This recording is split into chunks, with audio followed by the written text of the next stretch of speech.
Hi everyone, you're watching Tamit Saleh's Tennis Forum. We're a couple of days into Wimbledon now, and in this video I'm going to be briefly looking at the draws, the routes to the final, what's my predictions for the tournament, my thoughts on what's already happened with a host of injuries, the scheduling pile up because of the rain, slippery grass, etc. And we're also going to be looking at the live rankings and race, which is always interesting. Medvedev's last opportunity perhaps to get that world number one spot in the foreseeable future. If you haven't already, please do subscribe, and also let's try and hit 100 thumbs up for this video. We'll begin the video by briefly talking about a few things that have happened, and where better to begin than with Andy Murray. What a thrilling match. It seemed like he was going to win in straight sets against Basilashvili, but Andy, he likes to take us through the drama, especially at Wimbledon. It was great seeing Andy again after 4 years away from the singles draw at Wimbledon. We all know the road to recovery he's taking and the very difficult journey he's been on. So the 24th seed, it wasn't like a cakewalk first round tie, but I did feel like Andy would get through that match. He really should have done it in three, like I just said. He was 5-love up in the third set, serving 3 times. He had 3 breaks of serve, and he ended up losing the set, lost 7 games in a row.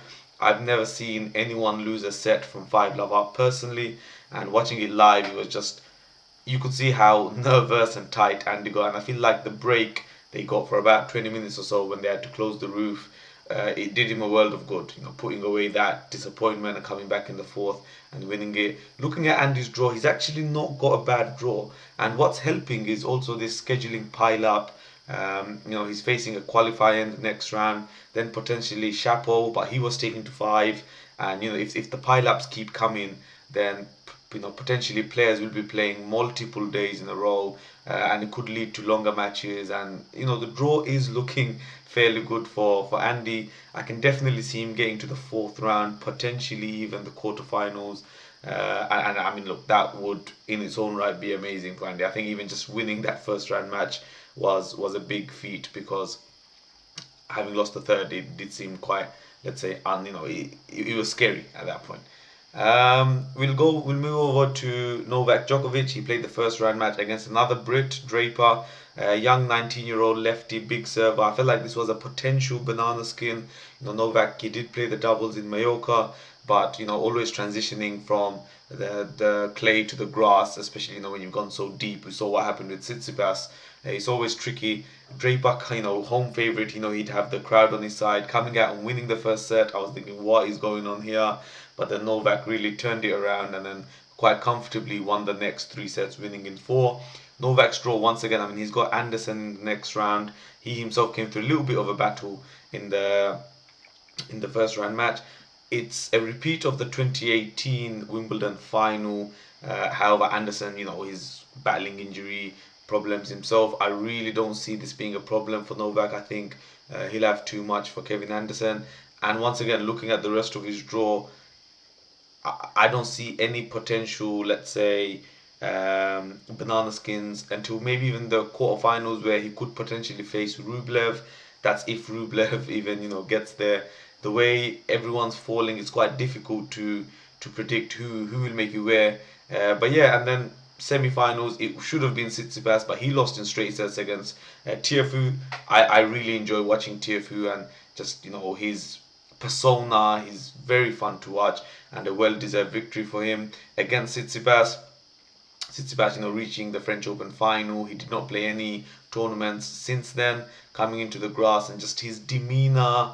This was not a surprise for me at all. I did feel like Tsitsipas would struggle to do well here, and it was really a great result for Novak in terms of the race, which we'll get to later on. But yeah, that half of the draw, it's really looking good for Novak. I'm not going to lie, I'd be very, very surprised if he didn't reach the final. I don't think anyone there will give him any issues. The other half, potential, there were players there that could have given him problems. They're all on the other half. Roger Federer, I personally didn't really have much faith, especially after what happened in Halle.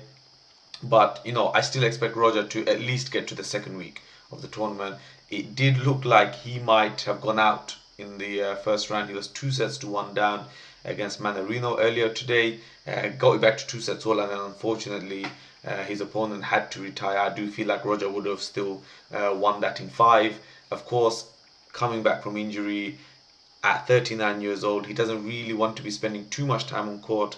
Luckily for him, what could have been a 5-setter today turned out to be a 4-setter, so not too much energy wasted there. But I do feel like with Roger as well, the more matches he gets under his belt, if he can get some kind of momentum or rhythm going, I do think he will still go far, despite not having played too many matches this tour or this year or the past 18 months or 2 years even.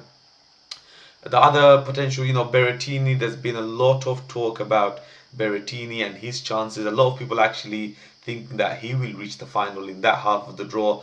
I wouldn't be surprised if he did reach the final. However, he's probably entering a tournament or a Grand Slam for the first time where he's actually one of the contenders. And, that's something that could play on his mind. We'll see how that turns out to be.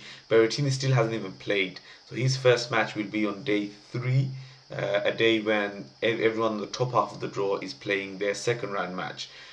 That could cause some congestion. For instance, let's say someone like Novak Djokovic, he's got 14 days to play 7 matches, whereas Berrettini, having not played the first 2 days, he's now, if he gets that far, going to have to play 7 matches in 12 days, and it could have a domino effect. I've always felt that if you play a match, potentially you'll have to play tomorrow and then the next day, and then who knows what's going to happen. So let's see how Berrettini does. He's not got the easiest of draws. Let's say a potential third round match against John Isner, that would be a bit of a blockbuster, and then he's got Zverev in the quarterfinals, could be Medvedev or Roger in the semis, and then potentially Novak in the final. I think that's a hurdle too far or too big for Berrettini, but I do expect him to go far. But yeah, it's quite difficult to predict anything early on, so I'll leave that to you. The easy prediction would of course be Novak Djokovic, and that's who I think will end up winning it. And I think it would be quite, let's say, nice to have them all on 20 each going into the US Open. That would be quite, I'm going to try and get tickets for that US Open if that is the case. I think that would be an amazing, let's say, spectacle, those 2 weeks over there. But yeah, my pick is Novak Djokovic. Very unsurprising. He has won the first 2 slams of the year. I do expect him to make it 3, and then the whole golden slam or calendar slam really will be spicing up, especially when Novak is concerned. Let me know what you think of the draw. Who you think will go far? Can Andy go deep? Will Novak win it again? Will Roger, let's say, almost surprise us and get his 21st slam? Or will someone like Berrettini, Zverev, Medvedev, someone like that from the next gen come out and do well in this tournament? Please do let me know. But yeah, to end the video off, I don't want to keep it too long. I'm going to be looking at the live rankings and race. We'll begin with the rankings. Let me just get it up here. So of course, Novak Djokovic, after the French Open, he was on 12,000. However, as you know, points are halved. So where normally in the normal calendar, any points from the previous tournament would be completely taken away. So for instance, Novak would lose 2,000 points as the defending champion. For Wimbledon, it's halved, and for the next couple of tournaments as well. So Novak Djokovic lost 1,000 points, so his ranking will stay the same unless he reaches the final and then potentially wins the tournament as well. Daniil Medvedev, he has an opportunity to become the world number 1. So as of right now, he's about 800, 900 points behind Novak. But there's only one scenario where Medvedev becomes number 1, and that is if he reaches the final and Novak doesn't, he becomes world number 1. Or if they both reach the final, then it's a case of whoever wins that match. So if Medvedev wins the tournament, he is confirmed world number 1 as well. A tough ask. Medvedev not really done anything in the past for any of us to predict he's going to win Wimbledon. However, as you know, we haven't had Wimbledon for a couple of years now. He's not the same player he was a couple of years ago. So let's see how that one goes. Then the world number 3, 4, and 5 are all either out or didn't take part in Wimbledon. Rafa stays 3rd, Tsitsipas in 4th, Dominic Thiem in 5th. Sasha Zverev is world number 6. He has a potential to get to world number 3 by reaching the final where he'd leapfrog Rafa. Would be a tough ask, but let's see. Rublev in 7 and Berrettini in 8. That makes up your top 8. And I'm going to wrap the video up by looking at the race quickly. Now the race, as you know, by the time the year finishes, the race becomes the ranking, and it's at this point that you sort of start looking at the race and you have a rough idea of how the season is going to pan out. So Novak Djokovic, having won the French Open, is top of the race right now on 5,215 points. Second place Tsitsipas, 4,570. So he's about 700 points behind Novak, and as I said earlier in the video, him going out early really helps Novak because no more points will be gained from him. And if you look at third, it's Rublev and Zverev, both on about 3,000. So the only way they're going to leapfrog Tsitsipas is by winning the tournament. A tough ask. So Tsitsipas and Djokovic for me will be fighting it for the year-end world number 1, unless someone can put a really strong run in, maybe someone like Medvedev when the hardcore season begins again. But I mean, they could potentially go into that too far behind Novak. So Tsitsipas really is the biggest competitor for Novak. If Novak wins Wimbledon now, he'll have a nice 2,500 points between them, and that would be a tough ask for anyone to overturn. So that's that. Third place, third place right now, and I believe it's only the case because he's played one extra match, but it's Rublev on 3,115. Fourth is Sasha on 3,060. Fifth is Rafa on 2,940. It'd be interesting to see Rafa, of course, not playing Wimbledon or the Olympics. He's really gearing up for a US Open run.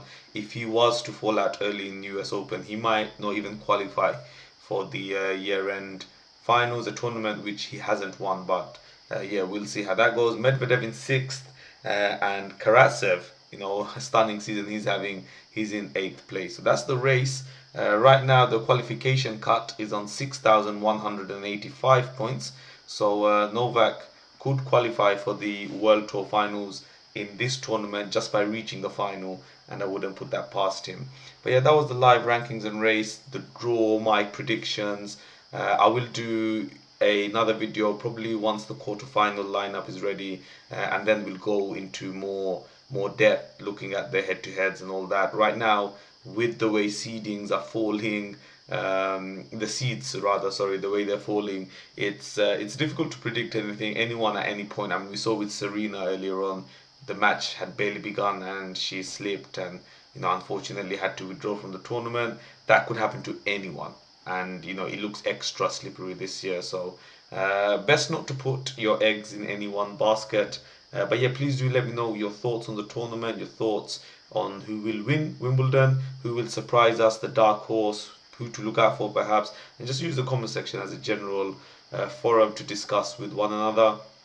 I hope you enjoyed it, and as always, please do subscribe and drop a thumbs up. Let's try and reach 100 thumbs up. I'm going to wrap you up there. Actually, before I wrap you up, an amazing victory for England against Germany at the Euros earlier on today. Was celebrating that. Really great performance, and potentially England to reach the Euro 2020 final. Let's see. But yeah, take care everyone.